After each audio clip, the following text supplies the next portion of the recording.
never been to school before. I've never had friends. It's all sort of new to me.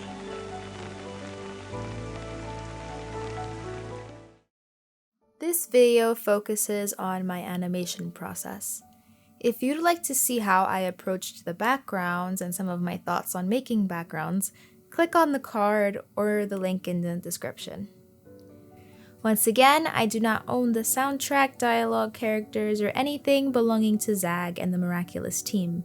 This is strictly a fan-made reanimated scene from Miraculous Ladybug.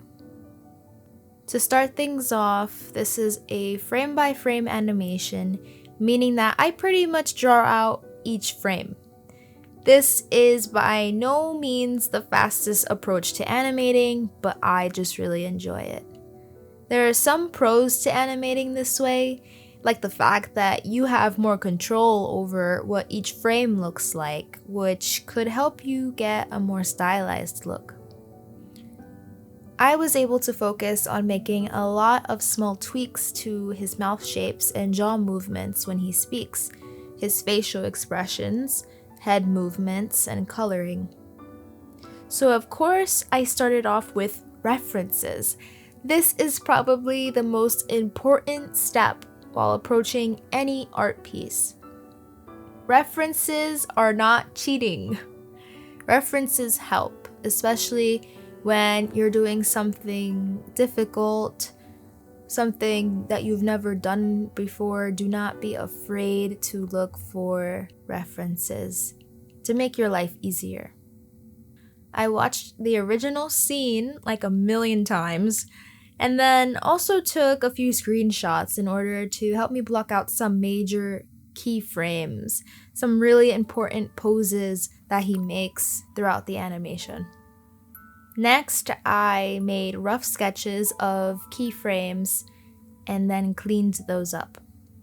And afterwards, it was time to go in with in-betweens in order to get those smooth transitions from one keyframe to another. I usually get the major head and body movements down before going in with smaller details like eyebrow movements, eye blinks, hair movements, and mouth shapes for lip sync. Keeping proportions in your keyframes is pretty important, or else your in-betweens will look a little wonky, resulting in the whole animation looking a little wonky. Unless this is your intended style, then of course it's fine. I kept the umbrella on a separate layer, as well as the background, the rain, and the silhouetted Meredith, which is slightly animated, just a bit, just like in the actual show. My style usually consists of me using black outlines, but for this I decided to go with colored outlines for the final look to keep everything looking softer, as this is a heartwarming moment, and it does make it feel closer to the 3D version.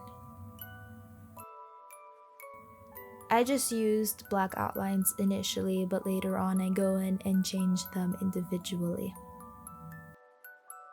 Just like I did with the background, not using any harsh black outlines really does help this scene feel a lot more cozy and soft, like the effect that the actual show gave me and gave all the fans while watching it. I also used a few gradients when it came to the shading to make the scene feel more alive. I wanted to make sure that there was a noticeable bounce in his hair because I really love that little bit of extra secondary animation to really make the character pop. I typically like to make things very bouncy and gelatinous in my own personal animations, so I thought his hair would be a perfect way to incorporate that into this piece. In the original version, his hair bounces a little, but it's not something you'd really notice too much unless you're purposely focusing on it. The rain effect is actually made with a rain stamp tool that comes in the software. So I just made about 3 different variations of the rain and then cycled them to play for the entire duration of the animation. I was really struggling to draw Adrian because, to be honest, I don't know why, I just cannot seem to draw him to my liking. It could have been because I did this immediately after finishing my senior thesis animation instead of taking a break like a sane person. And maybe I was just having a hard time incorporating my personal style, which I'm still trying to figure out, into his existing character design. Especially his hair. Even in my sketches, I just cannot seem to get Adrian's hair right.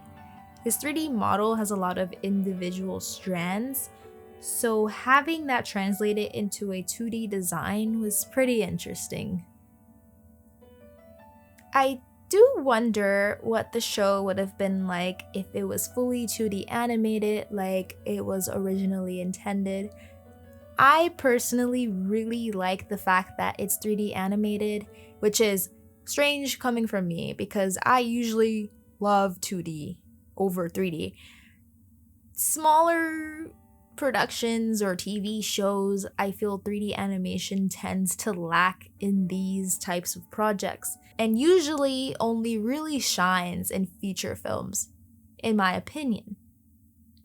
But for this show, I think the 3D animation is really spectacular, and I feel it helps give it a unique self-identity, I guess, in the sea of so many animations throughout the world. Let me know if you feel it should have been 2D animated or whether you also like it 3D animated. I'd really love to see your thoughts on that. Also, let me know if any of this was helpful or if you found any of this interesting down in the comments. I definitely have more animation themed videos consisting of advice, tutorials, insights, and all the good stuff. So please stay tuned for that. Please remember to leave a like, comment, and subscribe to help this channel grow. Thanks for watching.